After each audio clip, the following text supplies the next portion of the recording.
السلام علیکم ورحمۃ اللہ وبرکاتہ۔ اعوذ باللہ من الشیطان الرجیم، بسم اللہ الرحمن الرحیم۔ رب زدنی علما، رب اشرح لی صدری ویسر لی امری واحلل عقدۃ من لسانی یفقہوا قولی، رب یسر ولا تعسر وتمم بالخیر۔ الحمد للہ ثم الحمد للہ۔ آج ہم اپنے لیکچر میں دیکھیں گے صبح و شام کے اذکار، جس میں ہم دعا دیکھیں گے صبح اور شام میں 3 مرتبہ کون سی دعا پڑھنی چاہیے، جو ہمارے بدن کی عافیت کے لیے ہے، جو ہماری سماعت کی عافیت کے لیے ہے، اور اس کے علاوہ جو ہماری آنکھوں کی جو ہے اس کی عافیت کے لیے ہے، یعنی حفاظت کے لیے ہے انشاءاللہ۔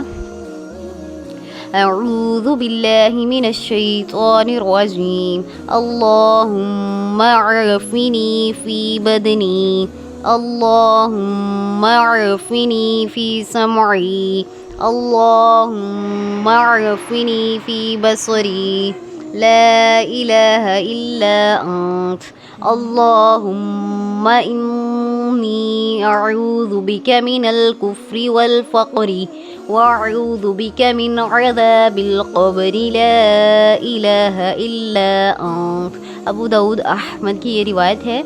اس کی ٹرانسلیشن دیکھتے ہیں۔ اے اللہ مجھے میرے بدن میں عافیت دے، اے اللہ مجھے میرے کانوں میں عافیت دے، اے اللہ مجھے میری نظر میں عافیت دے، تیرے سوا کوئی معبود برحق نہیں۔ اے اللہ میں کفر اور فقر سے تیری پناہ میں آتا ہوں اور عذاب قبر سے تیری پناہ چاہتا ہوں، تیرے سوا کوئی معبود برحق نہیں۔ اور صبح اور شام کے وقت یہ دعا 7 مرتبہ پڑھیں۔ حسبی اللہ لا الہ الا هو علیہ توکلت وہو رب العرش العظیم۔ مجھے اللہ ہی کافی ہے، اس کے سوا کوئی سچا معبود نہیں، میں نے اس پر توکل کیا اور وہ اس عرش عظیم کا رب ہے، وہ عرش عظیم کا رب ہے، سبحان اللہ۔ اس دعا کا فائدہ کیا ہے؟ اس دعا کا فائدہ یہ ہے کہ جو شخص اسے صبح اور شام میں 7 مرتبہ پڑھ لے، اللہ تعالیٰ اسے دنیاوی اور اخروی غموں سے نجات دے دیتا ہے اور اللہ ہی اس کے لیے کافی ہو جاتا ہے، سبحان اللہ۔ ابو داؤد عمل الیوم واللیالہ کی یہ روایت ہے، اور اس کے بارے میں اور بھی اسی دعا کے بارے میں اور بھی بہت ساری روایات میں ہمیں یہ ملتی ہے، سبحان اللہ۔ اور دیکھیں 3rd دعا ہے، یہ صبح کے وقت پڑھنی چاہیے۔ اللہم انی اسألک العفو والعافیۃ فی الدنیا والآخرہ، اللہم انی اسألک العفو والعافیۃ فی دینی ودنیای واہلی ومالی، اللہم استر عوراتی وآمن روعاتی، اللہم احفظنی من بین یدی ومن خلفی وعن یمینی وعن شمالی ومن فوقی، وأعوذ بک بعظمتک ان اغتال من تحتی۔ ابو داؤد ابن ماجہ کی روایت ہے، اے اللہ میں تجھ سے دنیا اور آخرت میں معافی اور عافیت کا سوال کرتا ہوں، اے اللہ میں تجھ سے اپنے دین، اپنی دنیا، اپنے اہل و عیال اور مال دولت میں معافی اور عافیت کا سوال کرتا ہوں، سبحان اللہ۔ کتنا کچھ مانگ رہے ہیں ہم اس دعا میں، کتنی خوبصورت ہے یہ دعا۔ اے اللہ میرے عیبوں پر پردہ ڈال دیں اور مجھے ڈر اور خوف میں امن عطا کر، آمین۔ اے اللہ تو میری حفاظت فرما، میرے سامنے سے، میرے پیچھے سے، میری دائیں سے، میری بائیں سے اور میرے اوپر سے، ٹھیک ہے، میری اوپر والی طرف سے، اور میں تیری عظمت کی پناہ میں آتا ہوں اس بات سے کہ اچانک اپنے نیچے سے ہلاک کیا جاؤں، آمین۔ یعنی نیچے سے مراد یعنی کہ جو زمینی آفات ہیں، لائک زلزلہ اور فلڈ کا آنا ٹائپ ہے نا، یہ ساری زمینی آفات ہیں، تو اچانک سے زمینی کسی بھی آفت کی وجہ سے ہلاک ہو جانا، ٹھیک ہے، اور پھر اوپر سے مطلب کہ لائک بارش آتی ہے، طوفان آ جاتا ہے، ٹھیک ہے، اور پھر مطلب فلڈ کی ایگزامپل اس میں آئے گی، ٹھیک ہے۔ تو دیکھیے کتنی خوبصورت دعا ہے، اس میں ہم خوف میں امن مانگ رہے ہیں، اللہ سے اپنے اہل و عیال، ایون اپنے مال اور دولت میں معافی اور عافیت کا سوال کر رہے ہیں، اللہ تعالیٰ ہمیں اس میں عمل کرنے کی، اسے پڑھنے کی اور اسے فائدہ اٹھانے کی توفیق دے، آمین۔ اللہ ہمیں استقامت دیں۔ پھر آگے دعا ہے، اللہم عالم الغیب والشہادۃ فاطر السماوات والارض رب کل شیء وملکہ، اشہد ان لا الہ الا انت، اعوذ بک من شر نفسی ومن شر شیطان وشرکی وان اقترف علی نفسی۔ وأن أقترف على نفسي سوءا أو أجره إلى مسلم۔ اے غیب اور حاضر کو جانے والے، اے آسمانوں اور زمین کے پیدا کرنے والے، اے ہر چیز کے پروردگار اور اے ہر چیز کے مالک، میں گواہی دیتا ہوں کہ تیرے سوا کوئی سچا معبود نہیں۔ میں اپنے نفس کی شر سے اور شیطان کی شر سے اور اس کے شرک سے تیری پناہ میں آتا ہوں، اور اس بات سے بھی تیری پناہ چاہتا ہوں کہ میں اپنے نفس پر کسی برائی کا ارتکاب کروں یا کسی برائی کو کسی مسلمان کی طرف کھینچ لاؤں۔ ابو داؤد اور ترمذی کی روایت ہے۔ اور پھر اس کے علاوہ ایک اور دعا ہے۔ اچھا، اس دعا کو ہم کیسے پڑھیں گے؟ جو میں نے ابھی پڑھی ہے یہ ہم پڑھیں گے درج ذیل صبح اور شام میں، ٹھیک ہے؟ اور پھر اس کے علاوہ صبح اور شام میں 3 مرتبہ یہ دعا بھی پڑھنی چاہیے۔ بسم اللہ الذی لا يضر مع اسمه شيء في الارض ولا في السماء وهو السمیع العلیم۔ یہ تو زبانی ایزیلی یاد ہو سکتی ہے، بہت اچھی، بہت پیاری اور چھوٹی سی دعا ہے، اللہ کے نام کے ساتھ، کہ جس کے نام کے ساتھ زمین و آسمان میں کوئی چیز نقصان نہیں پہنچا سکتی، اور وہ سننے والا ہے اور جاننے والا ہے۔ اس دعا کی فضیلت کیا ہے کہ جو شخص اسے صبح و شام 3 مرتبہ پڑھ لے، اسے کوئی چیز نقصان نہیں پہنچا سکتی، ٹھیک ہے؟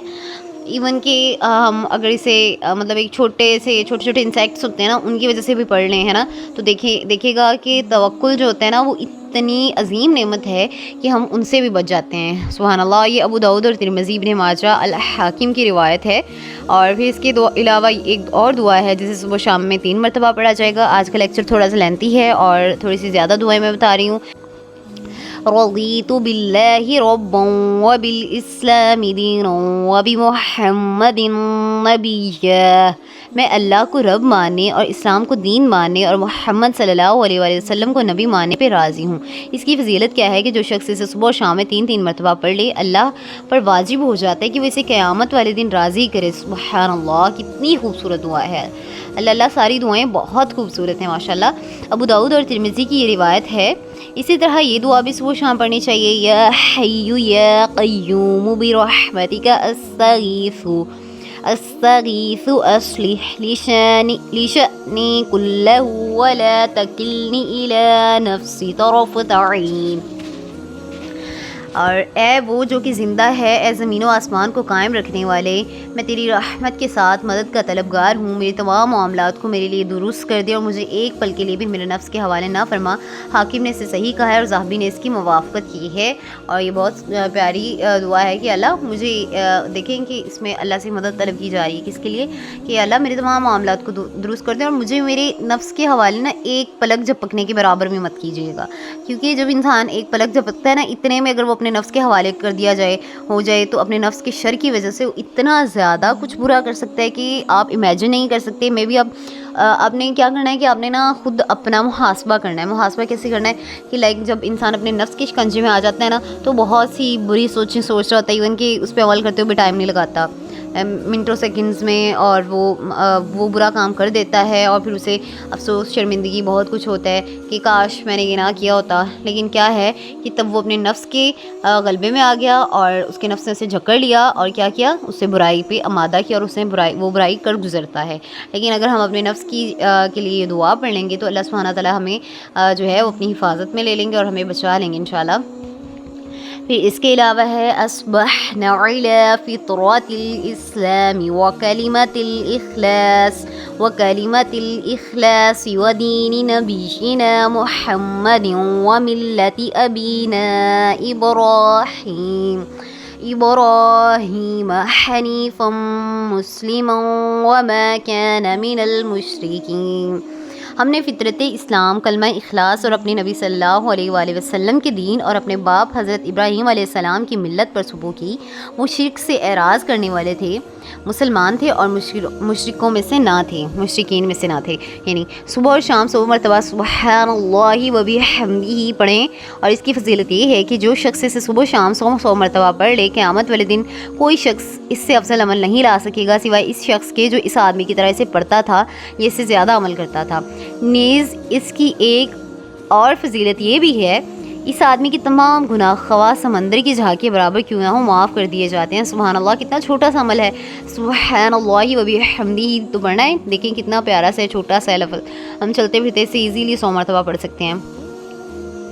اور پھر ہے صبح کے وقت یہ دعا 100 مرتبہ پڑھنی ہے کہ لا الہ الا اللہ وحدہ لا شریک لہ لہ الملک ولہ الحمد وہو علی کل شیء قدیر.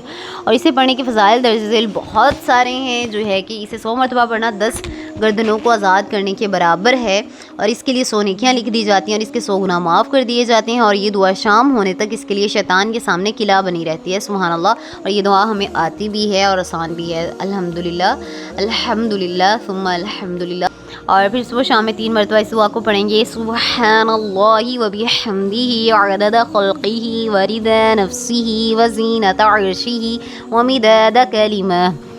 اللہ پاک ہے اور اپنی تعریف کے ساتھ ہے، اپنی مخلوق کی تعداد کے برابر اور اپنے نفس کی رضا کے برابر اور اپنے عرش کے وزن کے برابر اور اپنے کلمات کے برابر. سبحان اللہ. مسلم کی یہ روایت ہے. پھر شام کے وقت یہ دعا 3 مرتبہ پڑھیں گے. اعوذ بکلمات اللہ التامات من شر ما خلق. میں ہر مخلوق کی شر سے اور اللہ کی مکمل کلمات کی پناہ میں آتا ہوں. ترمذی، ابن ماجہ اور حاکم نے اسے روایت کیا ہے. درجہ ذیل جو اذکار ہیں درجہ بالا جو اذکار ہیں اور دعائیں ہیں، اس کو جس کو بھی آپ پڑھیں گے ایک سنت پر عمل ہوگا. مطلب ایک دعا کو پڑھنا ایک سنت پہ عمل ہے، اور پھر دوسری پڑھنا ایک اور سنت پہ عمل، تیسری پڑھنا ایک اور سنت پہ عمل. لہٰذا ان تمام کو صبح و شام پڑھا کریں تاکہ زیادہ سے زیادہ سنتوں پہ عمل کرنے کا ثواب کما سکیں. یاد رہے کہ ان اذکار کو اخلاص، صدق اور یقین کے ساتھ اور ان کے معافی میں تدبر کرتے ہوئے ان کے معنی میں تدبر کرتے ہوئے پڑھنا ضروری ہے تاکہ عملی زندگی میں آپ کو ان کے اچھے نتائج محسوس ہو سکیں. انشاءاللہ ہم ایسا ہی کریں گے. اللہ سبحانہ تعالیٰ ہم سے راضی ہو جائیں، اللہ ہم سے قبول فرما لیں اور ہمیں استقامت دیں کہ ہم اسے پڑھ سکیں. اور آج ہمارا یہ لیکچر کمپلیٹ ہوا. یہ تھوڑا لینتھی ہے لیکن انشاءاللہ ہم اسے کور کر لیں گے. ہم دعا پڑھ لیتے ہیں. سبحانک اللہم وبحمدک نشہد ان لا الہ الا انت نستغفرک ونتوب الیک. آمین. السلام علیکم ورحمۃ اللہ.